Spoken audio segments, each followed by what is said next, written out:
آیت نمبر 80 واللہ اور اللہ تعالیٰ نے جعلا بنایا لکم تمہارے لیے من بیوتکم تمہارے گھروں سے، بیوت جمع ہے کس کی؟ بیتن کی، اور کم تمہارے گھروں سے اللہ نے کیا بنایا؟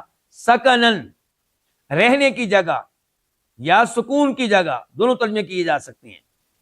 اللہ نے تمہارے لیے تمہارے گھروں سے رہنے کی جگہ بنائی یا سکون کی جگہ بنائی۔ وجعل اور اس نے بنائے لکم تمہارے لیے من جلود الانعام چوپاؤں کی جلدوں میں سے، چوپاؤں کی کھالوں میں سے، ان کے چمڑوں میں سے کیا بنائے؟ بیوتن ایسے گھر۔ کیسے؟ وہ آگے وضاحت آ رہی ہے۔ فی الحال یہ وضاحت کی جلود جمع ہے کس کی؟ جلد ان کی۔ جلد کس کو کہتے ہیں؟ چمڑے کو، کھال کو، اور ویسے تو اردو میں لفظ جلد بھی استعمال ہوتا ہے۔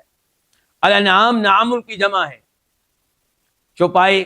یہ لفظ عام طور پہ بولا جاتا ہے کس کے اوپر؟ اونٹوں کے اوپر، اونٹ اونٹنی کے اوپر، گائے بیل کے اوپر، بھیڑ بکری وغیرہ کے اوپر۔ بیوتن تو اس نے چوپاؤں کے چمڑوں سے تمہارے لیے ایسے گھر بنائے تستخفونہا جن کو تم ہلکا پاتے ہو۔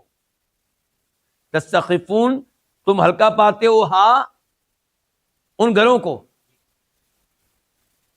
یوم ظعنکم اپنے سفر والے دن۔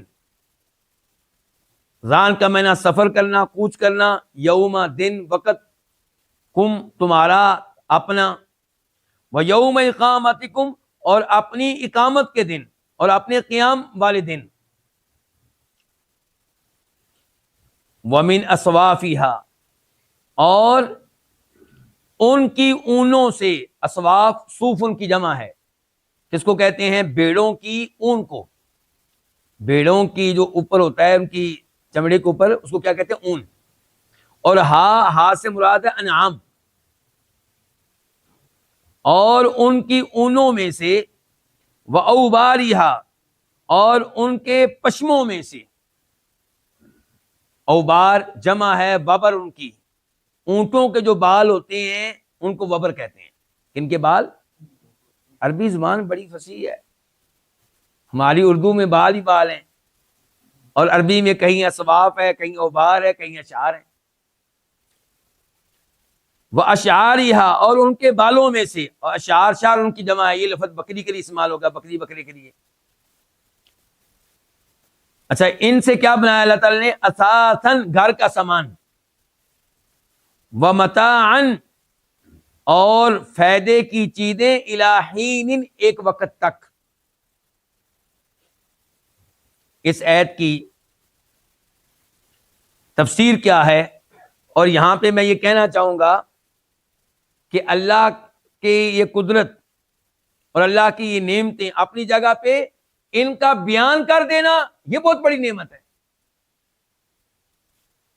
یعنی کہ کیا اللہ نے اگر یہ نعمتیں اس انداز سے بیان نہ کی ہوتی تو کیا ہم اللہ کی نعمتوں کا تذکرہ کر سکتے تھے اس انداز سے؟ ہم تو تذکرہ بھی نہیں کر سکتے، ہم تو یہ وضاحت بھی نہیں دے سکتے۔ تو اللہ کا یہ نعمتیں دینا یہ ایک احسان، اور ان کے بارے میں یہ تفصیلات دینا یہ اللہ کا دوسرا انعام۔ تو اللہ نے فرمایا کہ اللہ نے تمہارے لیے سکنن رہنے کی جگہ بنائی ہے، سکون کی جگہ بنائی ہے، کس شکل میں؟ تمہارے گھروں کی شکل میں۔ تو اس سے پتا چلا کہ گھر میں سکون ہونا چاہیے، اور گھر کے تمام افراد کو چاہیے کہ اپنے گھر میں اس انداز سے رہیں کہ ہر آدمی کو آپ کے گھر سے کیا ملے؟ سکون ملے، کسی کی زندگی کو عذاب نہ بنائیں، اپنے گھر میں رہنے والے کسی فرد کی زندگی کو عذاب نہ بنائیں۔ تو یہ اللہ تعالیٰ کی بہت بڑی نعمت ہے گھر، اور اس کا احساس ان کو ہے جن کے پاس گھر کی نعمت موجود ہے۔ وہ لوگ جن کے پاس گھر نہیں ہے، گھر کی نعمت سے محروم ہیں، نہ اپنا گھر ہے نہ رینٹ کے لیے ہے، ان سے پوچھئے گھر کی قدر و قیمت کیا ہے۔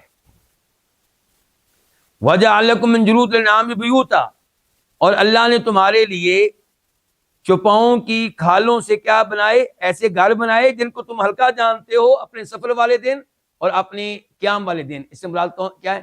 خیمے۔ یعنی کہ چپاؤں کی کھالوں سے خیمے تیار ہوتے ہیں اور یہ گھر ہیں،